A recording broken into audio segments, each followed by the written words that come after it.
Warning. This program contains coarse humor and a sense of language that some people might not share. Viewer discretion is advised. I don't remember what I was dreaming about, if I was dreaming at all, but I woke up when someone shook my shoulder. Olga Dmitrievna stood next to me. "Did you come to swim too?" I asked, still half asleep. "No. It's almost time for lunch, and we still can't find Shirk," the leader said, standing before me in a wet swimsuit. "And I want you to go look for him. It seems like I'm the only pioneer in this entire camp." I was sincerely outraged. Every time it was getting clear that Olga Dmitrievna considered me her personal errand boy, to be used like a slave, or vice versa. "If I came to you, then I want you to help." Why exactly me? However, after giving some second thought, I decided to agree. After all, my shoulders and back got sunburned while I was sleeping, and searching for Shirk would let me get acquainted with the unexplored locations of the camp. Okay.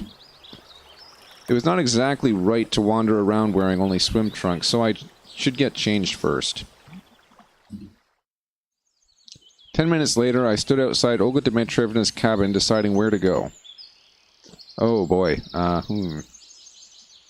I can either stay at the cabin, I can run out into the forest. Let's take a look out by the boathouse, I guess. Maybe Shirk decided to pick up some stones near the water. In the worst case, I'll find his corpse. But I'm sure that won't end up that way. I was crossing the square when someone called out to me. "Wait!"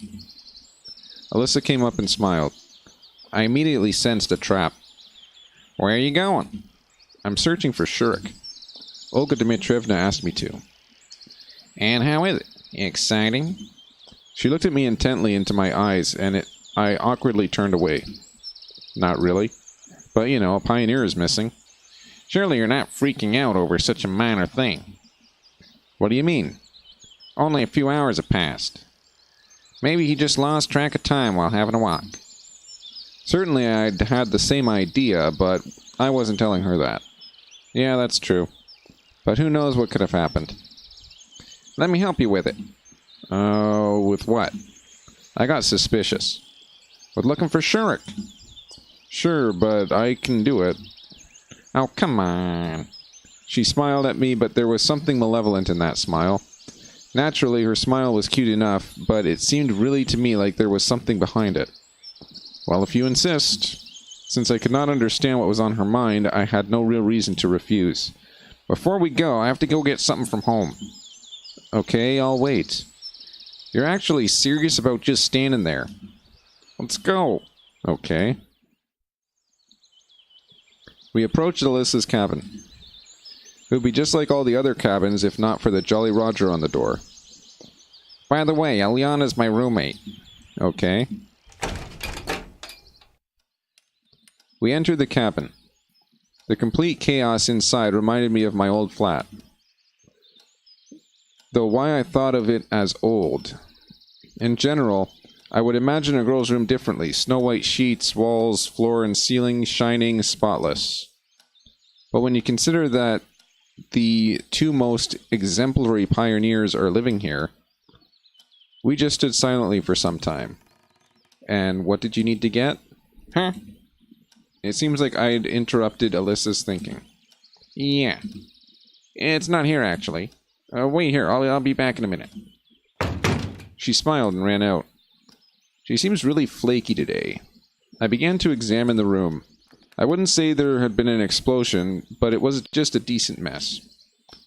Well, at least by looking at the mess, created in one pioneer session, I can surely say that I'm not the messiest person in the world. The decoration of my apartment took years to be completed. I wasn't thinking about anything in particular, was just looking around the room. Posters of Soviet artists, some books on the shelves, various household items. And then I realized everything is wrong. Something will happen soon. Something bad. Why did Alyssa leave me here all alone? There was something I had to discover. My gut told me it was dangerous to stay here. I went to the door and tried to open it.